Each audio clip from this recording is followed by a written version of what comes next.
What's up, guys? In today's video, I want to go over with you how to make an emergency vehicle trauma kit. Vehicle accidents are one of the leading causes of fatalities in the United States of America. As with any vehicle accident, there is a lot of trauma involved depending on the severity of the accident. It is important to get to these patients as soon as possible. Depending on where you had your accident at, it can be a long time for 911 to respond. That's why it's important to have your own emergency vehicle trauma kit just in case you need to treat your injuries or have someone there that can treat your injuries in the meantime while 911 is responding. So I want to go over some of the things in this emergency vehicle trauma kit with you guys today.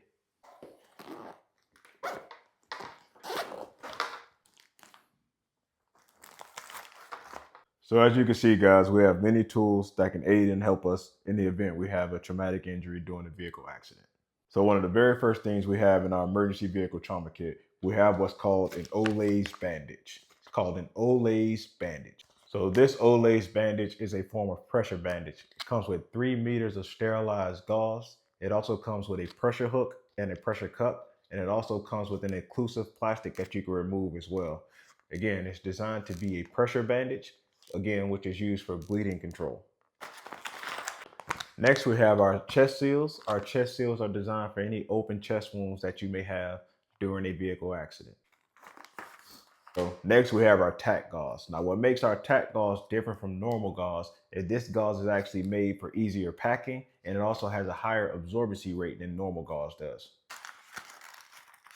Next, we have our eye shield. Our eye shield is for any penetrating eye injuries that we might have. We want to make sure we have an eye shield. Obviously, you're dealing with a vehicle accident. There could be fragments, anything that can fly around and possibly cause you to have a penetrating eye injury. It's also important to remember when you have a penetrating eye injury, you want to make sure you cover both eyes and not just one eye.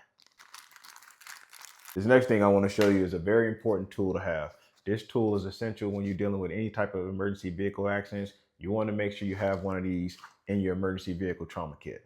This tool comes with a seatbelt cutter, which is this part right here, very sharp, so please be careful with it. And then you have a glass puncher on the outside. You want to make sure you have this tool at all times. Again, if you're facing any kind of entrapments, you want to make sure you can easily access this tool so you can cut your seatbelt. And if you can't open the door, you might have to punch out or break glass. You want to make sure you have this tool because, again, it comes with a glass puncher on the outside as well. Very useful multi-tool to have.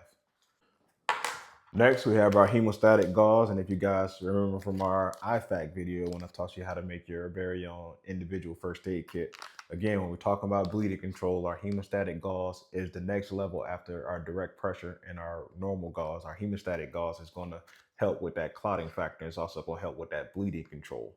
So definitely want to make sure we have our hemostatic gauze in our emergency vehicle trauma kit.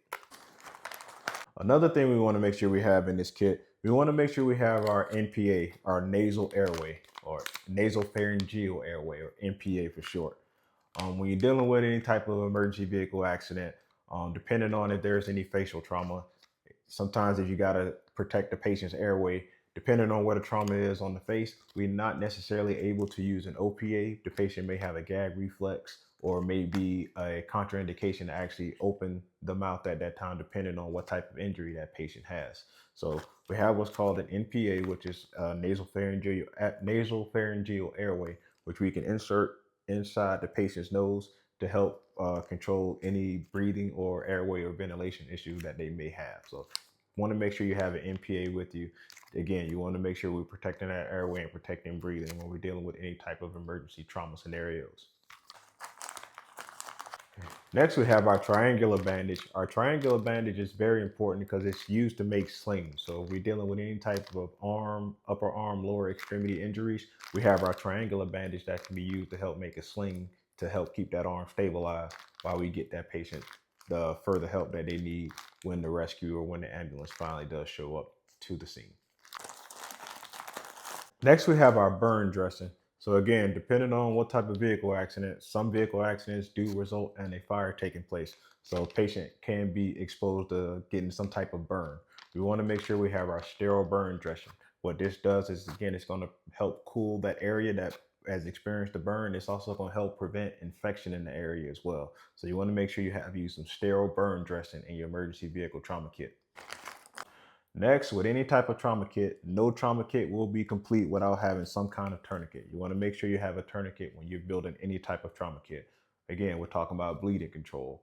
This is the very last step of bleeding control. When you can't control it with direct pressure bandages, or any type of hemostatic agents, you want to make sure you have a tourniquet so you can stop that unnecessary bleeding. So again, always make sure you have a tourniquet whenever you're building any type of trauma kit. Next, we have our pressure bandage. Now, what's good about this pressure bandage is it has an emergency brake system. What that means is it allows it for it not to unroll. So as you're wrapping, it won't unroll if you lose your hand or you lose your grip at that time. It'll keep the position that you were in as you're rolling the wound, thus ensuring secure pressure and positioning while at the same time reducing time lost during emergency bandaging. Next, we have our emergency blanket. Now, with our emergency blanket, what this does is it's going to reflect back 90% of a person's body heat. So depending on what type of traumatic incident a person is experiencing, they're losing a lot of heat, which is not okay. What this does is it helps maintain some of that patient's body heat while at the same time protecting the patient from the outer elements of the environment. Next, we have our SAM splint. Our SAM splint, again, very, very important in an emergency trauma scenario. This splint can be manipulated to fit any type of extremity, whether it be your foot, ankle, lower leg, lower arm, wrist, upper arm, wherever we need or suspect there's a fracture that open or closed fracture that we need to splint in place. We can use this SAM splint in a combination with our pressure bandage or this medical tape here. Again, just to splint that deformity in place or that possible fracture in place until we can get that patient seen at the hospital.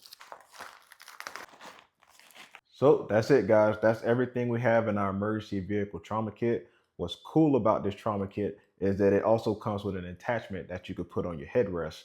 That way you have easy access to it. So I'm gonna go outside and show you exactly what I mean as well.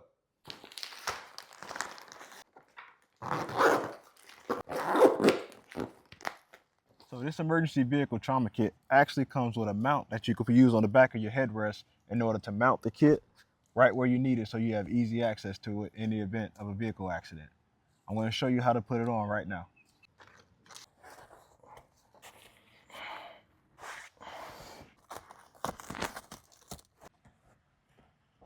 And there you have it. You have your emergency vehicle trauma kit mounted to the back seat of your headrest just in case you need it. Another cool thing about this emergency vehicle trauma kit is it actually comes with a case that attaches to your visor for that tool I told you that you need for cutting seat belts and punching out glass. So now in the case of emergency, we have easy access to the tools that we need. Thank you guys for tuning in today. If you like what you saw, please make sure you like and subscribe to the channel for more videos.